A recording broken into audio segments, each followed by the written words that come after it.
want to play a game of what if. Okay, what if Alex Pereira accepted Chimaev's challenge? Now, what if? That doesn't mean that Pereira and Chimaev are going to fight, by the way.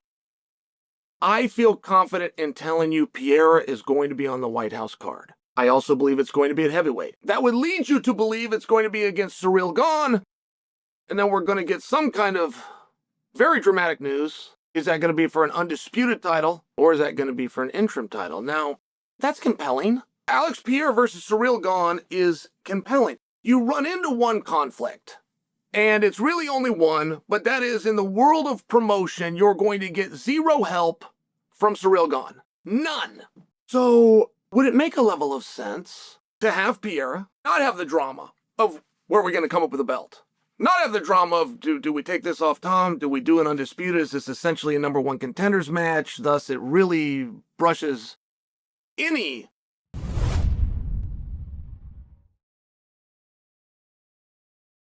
coming back discussion of Jon Jones, right? Or do we have Pereira? Do we fight for a belt that already exists, his, and we put it against a guy that's going to promote the holy hell out of it? Oh, and by the way, would like the fight. Now, that creates a little bit of a problem of, okay, what do we do at 185? But it seems to me that you have a smaller problem of what do we do at 185 if we pull our champion up to 205? It feels to me like in the world of dramatics, you have less pushback than you would have potentially taken the belt off a gentleman who was injured on the job outside of the rules. I mean, the more that I think about Chimaev versus Pereira, it's very easy for me to dismiss that fight. Like, that is not the direction that anybody's going in. That's not the direction anybody's discussed. There's not really a precedence around somebody like Chimaev who won a belt, never defended it, has two meaningful contenders that are both calling him out. There's really not any precedence about taking him out of a weight class and giving him the same opportunity somewhere else, but we're in a little bit of a unique spot. I mean, if we're going to move Pereira to heavyweight, and I'm very confident that we are, if we're going to put Pereira at the White House, and I'm very confident we are, there's not a lot of things you can do with him that aren't named Gane, who, by the way, right up front, just so we all could be on the same page, is not going to help. So what would you do? Like, the idea of Pereira versus Chimaev is a stretch. I get that. But it would be Pereira at his weight class. It would be for a world championship because he has it. It would be against a meaningful opponent considering Chimaev has never lost. And I do get a little bit tangled at 185. I mean, what do you want to do is the beginning of the UFC. Who's a black belt? I'm not going to test this theory. Raise your hand if you're a black belt. Okay, great. Are you good? Can you handle this? Can you fight this guy? I mean, this is how the whole UFC started. We just start taking guys at their word.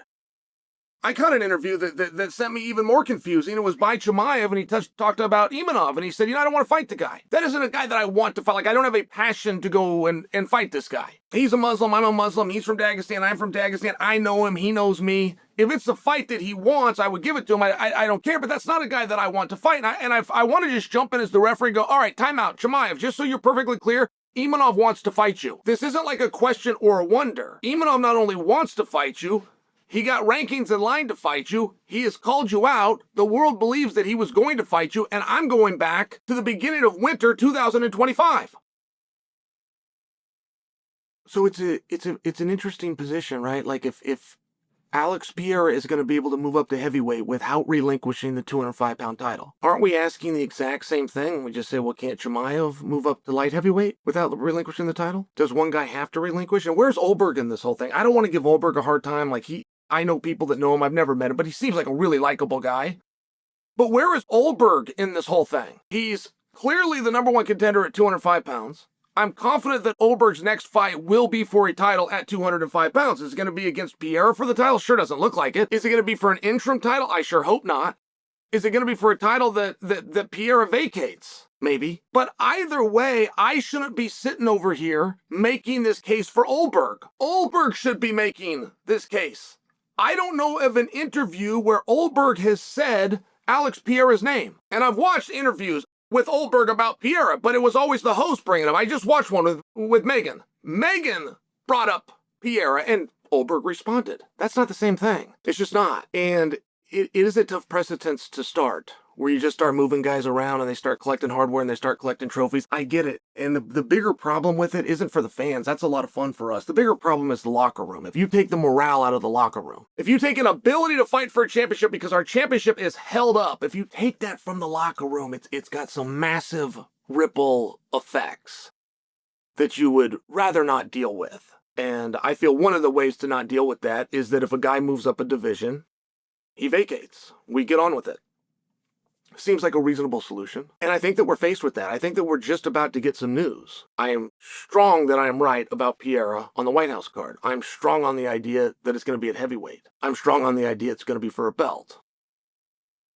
I'm confident it's going to be Surreal Gone. But if we're going to do all of those things, couldn't we do the same thing and not have to figure out how to solve problems? I mean, couldn't we just do it for an undisputed title considering Pereira's got one? It's not wholly different than the idea that John Jones and Pereira are going to fight and we're going to figure out some kind of a belt and we're going to do it at heavyweight. So, well, no, they can fight and they could even main event and they could even fight for a belt, but because Pereira has one, you just got to beat the scale the day before. And it sounds like we're creating a lot of problems that we're then trying to solve. If you want Pereira, you got him.